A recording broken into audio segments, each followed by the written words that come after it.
astronautas, ¿nos extrañaron? Mi nombre es Gloria Fernanda Sámano Villanueva y ahora están listos para conocer el mundo de la inmunidad, la protección que nos otorgan las células, tejidos y órganos linfoides. ¡Acompáñenme! Hola astronautas y bienvenidos una vez más a Histoflix. Mi nombre es Gloria Fernanda Sámano Villanueva y el día de hoy empezaremos a sumergirnos en el mundo del tejido linfoide. Iniciaremos conociendo las generalidades y el tejido linfoide asociado a mucosas o conocido como MALT por sus siglas en inglés.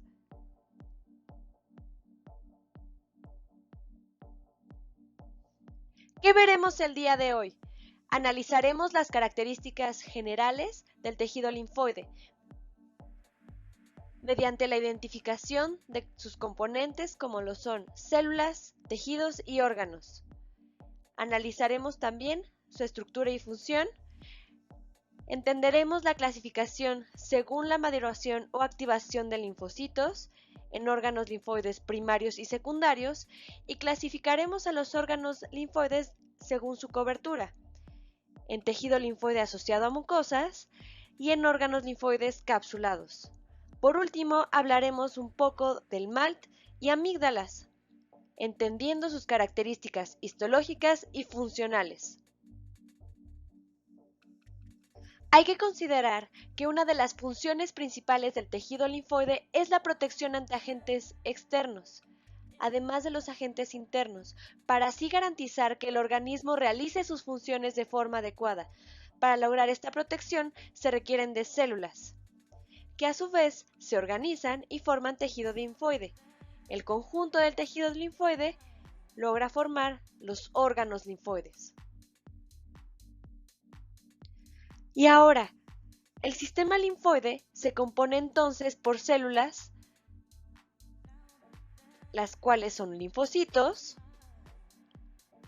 células presentadoras de antígenos y células efectoras. Estas células forman tejidos que se puede organizar de forma difusa en nódulos linfáticos o en cordones linfáticos.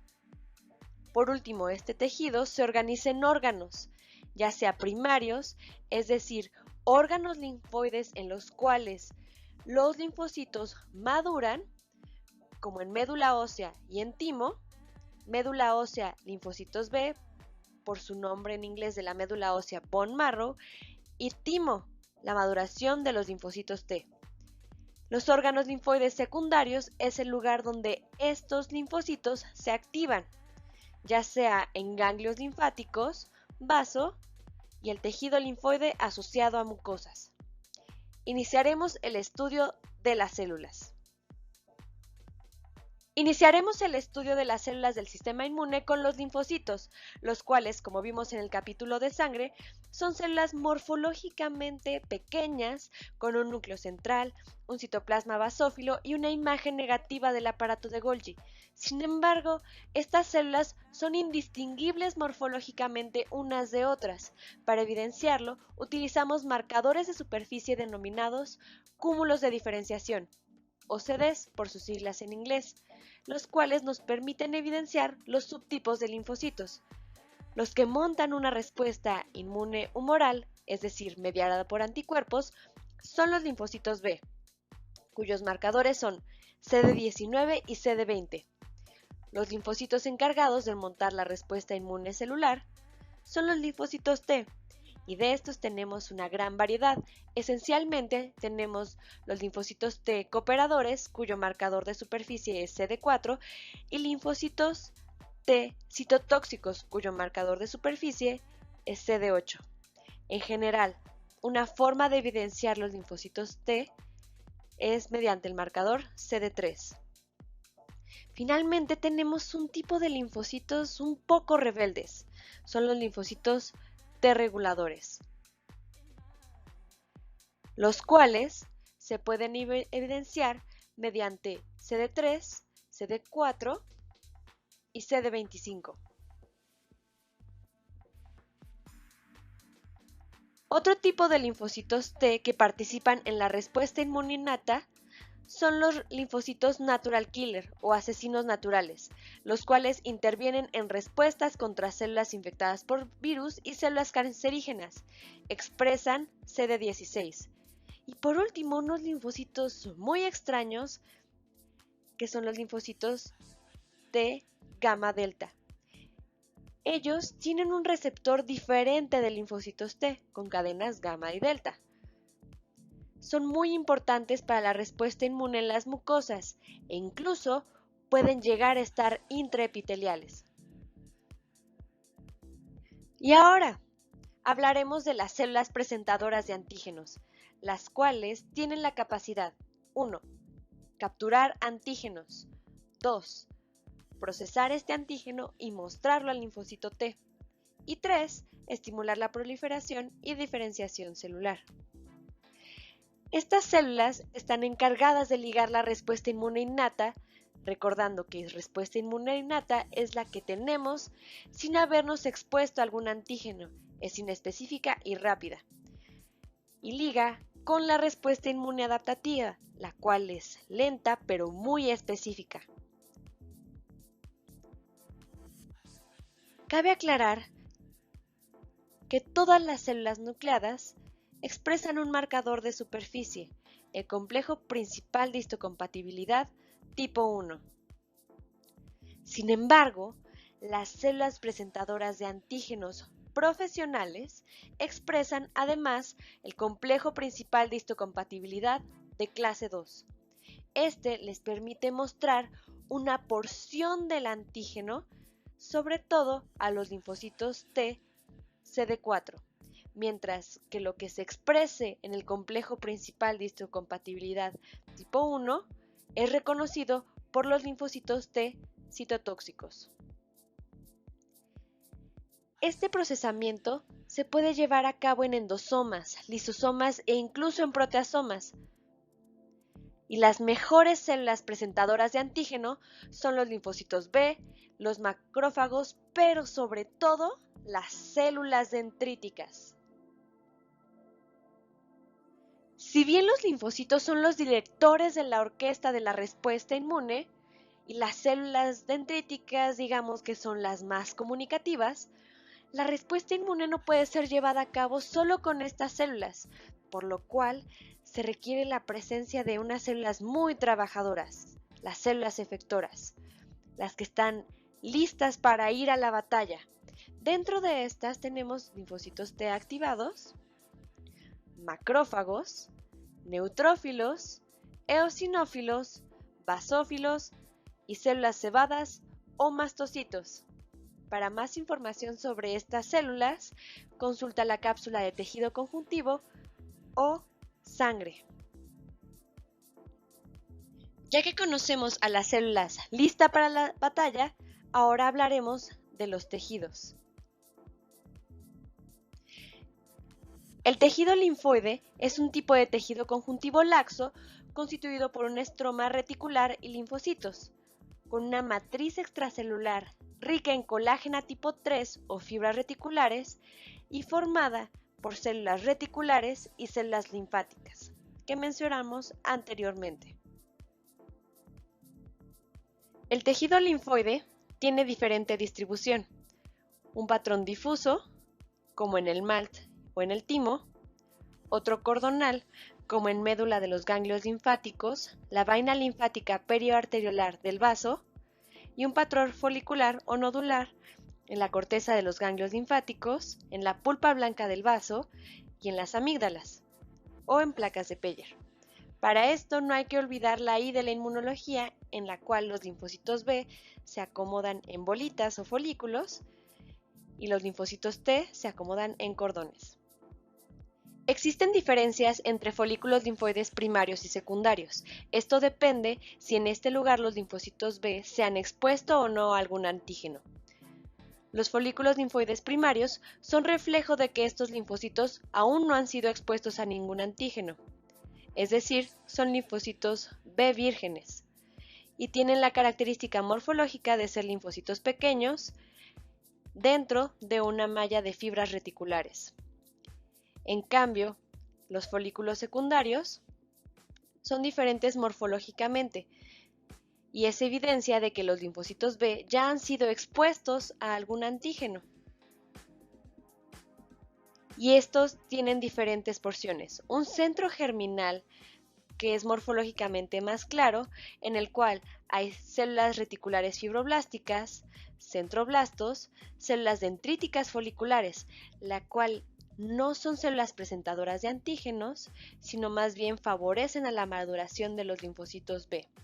Y conforme el linfocito B se va acercando a la periferia del centro germinal, maduran y forman centrocitos. Y una porción más oscura de este folículo secundario es la región del manto, caracterizado por tener linfocitos pequeños, incluso células plasmáticas.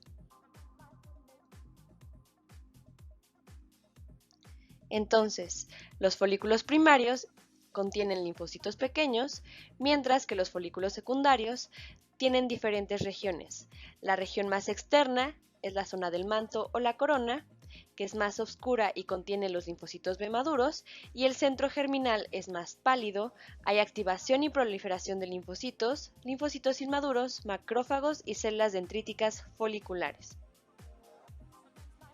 Y aquí hay dos fotomicrografías de campo claro teñidas con H&E, donde se evidencian los dos tipos de folículos linfoides, primarios y secundarios. Este es un folículo primario, en el que solamente se alcanzan a distinguir los linfocitos que sabemos que son linfocitos B, de morfología muy pequeña. Sin embargo, en esta otra fotomicrografía se hace evidente la presencia de un folículo secundario, con su característico centro germinal más pálido y la región del manto más basófila. Los órganos linfoides se pueden clasificar según su cubierta. El tejido linfoide integra órganos linfoides, y de estos tenemos órganos linfoides que están asociados a mucosas, como las amígdalas y las placas de Peyer, más característicamente, y los órganos linfoides encapsulados, como los ganglios linfáticos, el vaso y el timo. Hablaremos ahora del tejido linfoide asociado a mucosas, o conocido como MALT. El tejido linfoide asociado a mucosas recibe un nombre diferente de acuerdo a la mucosa que está asociado. Por ejemplo, la mucosa que está dentro del tubo digestivo recibe el nombre de GALT, la que está en la piel SALT y la asociada a bronquios y bronquiolos BALT. Pero un tipo de MALT muy específico en el tubo digestivo son las placas de Peyer, las cuales se localizan en la porción del ilion terminal. Aquí vemos un esquema que evidencia las vellosidades intestinales del ilion terminal, pero vemos que hay una porción que se invagina, que forma un hueco. Este hueco está formado por diferentes células, enterocitos y células M. Estas células M se asocian a folículos linfoides. Todo este complejo del epitelio asociado al folículo es denominado placa de Peyer y es muy importante para la defensa inmune en la porción distal del intestino. Las células M son células translocadoras de antígenos, es decir, tienen estas prolongaciones en su membrana denominadas micropliegues, que son como microvellosidades muy pequeñas, y en su interior tiene una bolsa o marsupia en la que contienen linfocitos B, linfocitos T, sobre todo linfocitos T gamma delta, macrófagos, y facilitan la translocación de antígenos para que puedan ser reconocidas por las células dendríticas. Y aquí lo vemos. Hay una fotomicrografía de campo claro teñida con H&E, donde se hace evidencia del epitelio intestinal, que es un epitelio cilíndrico simple con microvellosidades y células caliciformes. Aquí en el centro de la vellosidad la lámina propia, y de repente ya no hay vellosidades intestinales, solamente este epitelio, que es el epitelio asociado al folículo, y cercano a estos en la lámina propia del intestino se localizan los folículos linfoides, y como vimos anteriormente, se trata de folículos linfoides secundarios por la presencia del centro germinal y el manto. Un tipo especial de tejido linfoide asociado a mucosas son las amígdalas o tonsilas, localizados en la mucosa nasofaríngea alrededor del istmo de las fauces. Estas forman un círculo de defensa inmunológica denominado anillo faríngeo o de Waldeyer, el cual protege los tractos digestivo y respiratorio. Dos de estas amígdalas se localizan en forma par, mientras que las otras dos se localizan individualmente. Las más superiores son las amígdalas faríngeas o adenoides, cuyo epitelio es un epitelio pseudoestratificado cilíndrico ciliado con células caliciformes o epitelio respiratorio. Después, las amígdalas palatinas con un epitelio plano estratificado sin estrato córneo, al igual que las amígdalas linguales con epitelio plano estratificado sin estrato córneo. Y por último, las amígdalas tubarias, las cuales tienen epitelio respiratorio. Podemos notar que las que están en la porción superior tienen epitelio respiratorio y las que están en la porción inferior tienen epitelio plano estratificado sin estrato córneo. Las amígdalas palatinas son estructuras en forma de pequeñas almendras, localizadas en posición horizontal en una pequeña concavidad denominada la foseta palatina, formada por los pilares anteriores palatoglosos y posteriores palatofaringeos del velo paladar y de la faringe. Histológicamente están constituidos por una agrupación de folículos linfoides secundarios, asociados con un epitelio plano estratificado sin estrato córneo que se invagina para formar hendiduras denominadas criptas faríngeas. Estas criptas en estas amígdalas llegan a ser muy profundas y se pueden almacenar ahí bacterias y neutrófilos formando pus.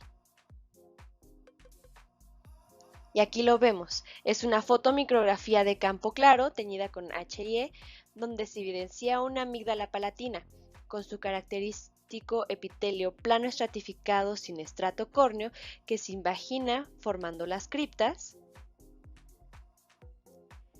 asociados con folículos linfoides secundarios, característicos por su centro germinal y la zona del manto.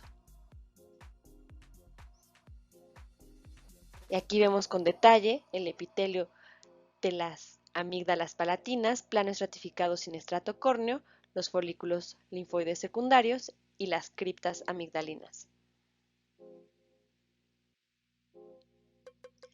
Las amígdalas faríngeas se localizan en el techo de la cavidad nasofaríngea. También se les conoce como adenoides, cuando en los niños aumentan de tamaño por procesos inflamatorios o infecciosos. Las características histológicas son similares a las palatinas, aunque con ciertas regiones relacionadas con fosas nasales suele hallarse este epitelio respiratorio característico. Pseudoestratificado, cilíndrico, ciliado, mucosecretor, que igual se invagina y se asocia con folículos linfoides. Y aquí se evidencia una fotomicrografía de campo claro teñida con HIE, con el epitelio pseudoestratificado cilíndrico ciliado, con células caliciformes, la cripta y el folículo.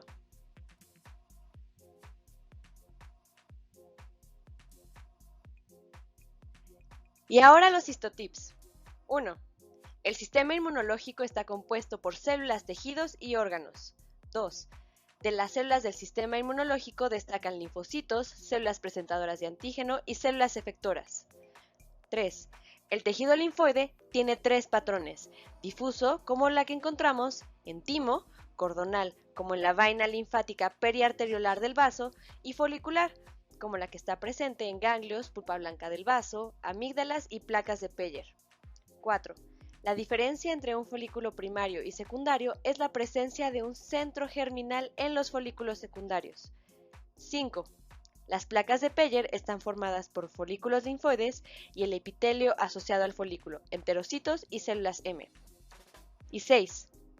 Las amígdalas se caracterizan por tener epitelio plano estratificado sin estrato córneo en palatinas y linguales y epitelio respiratorio en las faringeas y tubarias, asociados con criptas y folículos linfoides secundarios.